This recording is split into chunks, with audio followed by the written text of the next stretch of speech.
Amigos da Grenal, muito boa tarde.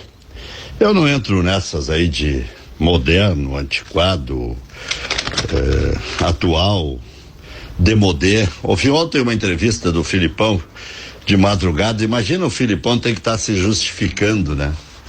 Claro que não precisa, né? O Abelão tem que estar se justificando, o Zagallo tem que estar se justificando. Os tempos são outros, mas o futebol continua a mesma coisa.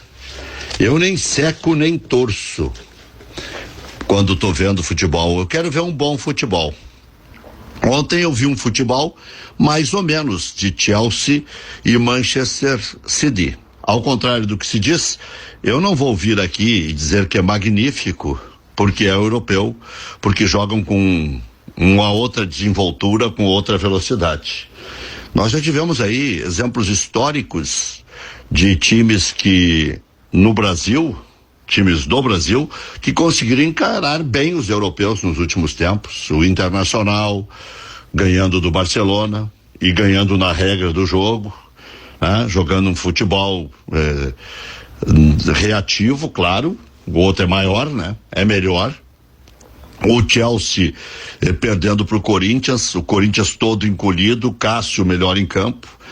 Mas eu ainda tenho esperança de que o dia que nivelar a moeda e que os jogadores brasileiros continuem todos aqui, que a gente continue produzindo craques e que a gente faça o nosso estilo de futebol, sem precisar aprender vendo na televisão, ou jogando videogame, ou pegando de ouvido, ou se encantando com a coisa dos outros. Eu sempre defendi as nossas coisas.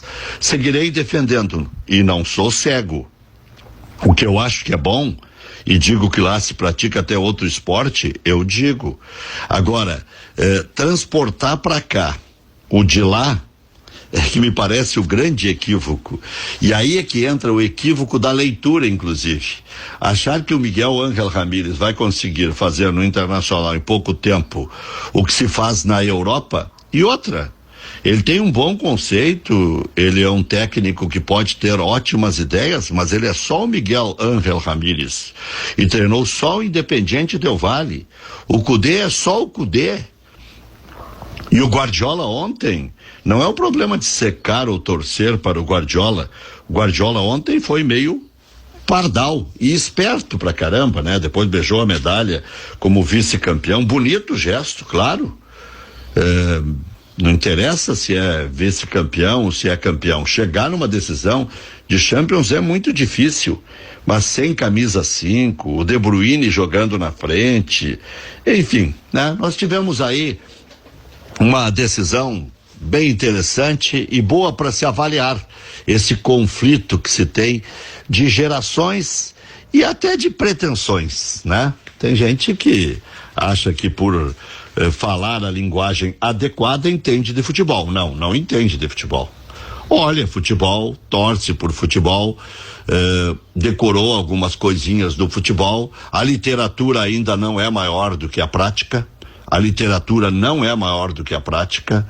Ontem ainda, nessa mesma entrevista do Filipão, eu vi o PVC, que é um cara muito avançado desde sempre, né? Concordando com quase tudo que o Filipão dizia. Então o velho não é mofo. O velho ainda pode surpreender o novo. E o novo pode padecer diante do velho. Eu estava vendo aí o Campeonato Brasileiro, muito distante, obviamente, da Champions League. Os jogadores de lá jogam em qualquer time do planeta, são seleções mundiais, e é isso que as pessoas têm que entender. Não são clubes de futebol, são seleções mundiais.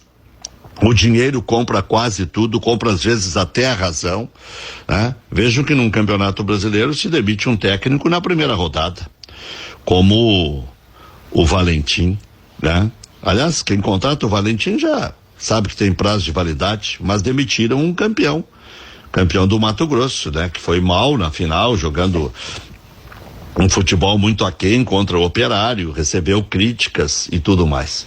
E há pouco eu estava vendo o jogo do Atlético, estavam aplicando no Fortaleza contra o Atlético, né? Um pênalti bem maroto, tá começando aí o segundo tempo E vamos ver o que o Fortaleza pode fazer para reagir. São Paulo e Fluminense. Observei a entrevista do atualíssimo técnico Roger depois do jogo, e o Roger muito claro nas suas definições, né? Essa história de poupar por poupar, né? Não existe. Campeonato Brasileiro se ganha ao longo de todas as rodadas e não só das primeiras ou das últimas, e o Roger se readaptando. A nossa realidade é a realidade praticada aqui dentro, não é a realidade praticada na Europa. Então, muitas vezes eu vejo as pessoas interpretando futebol, usando uma linguagem um pouco mais rebuscada e achando que entendem de futebol. Não. E às vezes, por pregarem uma coisa errada, induzem até dirigentes de acharem que estão no caminho certo. Às vezes estão no caminho errado. O Abel do ano passado é a prova provada disso. O Flamengo, com uma seleção de jogadores, quase perdeu o título para o Internacional, não fosse arbitragem, e teria perdido o título para o Internacional. Thiago Nunes, hoje eu vi a repetição de uma parte da entrevista do Thiago Nunes, que o Atlético Paranaense, na análise do Thiago Nunes, passou por vários times grandes. Eu acho que a imprensa dizer isso, a torcida chegar a essa conclusão, ok, mas achei meio antipático, né? Parece que passou por causa dele, ou de alguns dirigentes como o Petralha, o Paulo Autuori. Acho que os grandes perderam para os grandes mesmos, né? O Botafogo, o Fluminense, o Vasco. O Fluminense está aí, na Libertadores da América. O Atlético não está. Né? E o Botafogo e o Vasco tem torcida em todo o Brasil, né? E tem simpatia em todo o Brasil, coisa que o Atlético Paranaense não tem. Então, e outra, tá valorizando a Sul-Americana, já ganhou uma Sul-Americana, pode ganhar outra, não tem problema, vou torcer para que isso aconteça, mas o Grêmio desvalorizar, e que com nojo de falar da Sul-Americana, mas é o que se tem que ganhar, fazer o quê? Né? E outra frase do Thiago Nunes, um time grande sempre está aberto a contratações e não sei o quê. Isso o dirigente dizer, tudo bem. Agora o técnico, eu prefiro aí a posição do Miguel Ángel Ramírez. Quem contrata é o clube.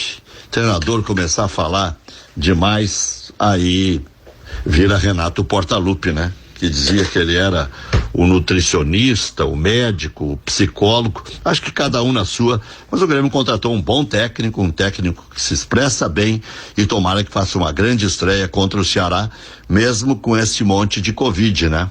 Não dá para brincar com a sorte. Vestiário, mesmo em comemoração, entra quem tá vacinado ou quem fez pelo menos o teste para poder participar do espetáculo. Convidados de honra, puxa vida, né? Nem os dirigentes da base puderam ver a final, e aí tinha convidados de honra tirando foto com taça e comemorando dentro do vestiário. Depois dá nisso aí. Mas o Grêmio ainda tem que celebrar, né? Faz só uma semana que ganhou o Campeonato Gaúcho e não sou eu que vou querer colocar água nesse chope. Até as 2. Um abraço.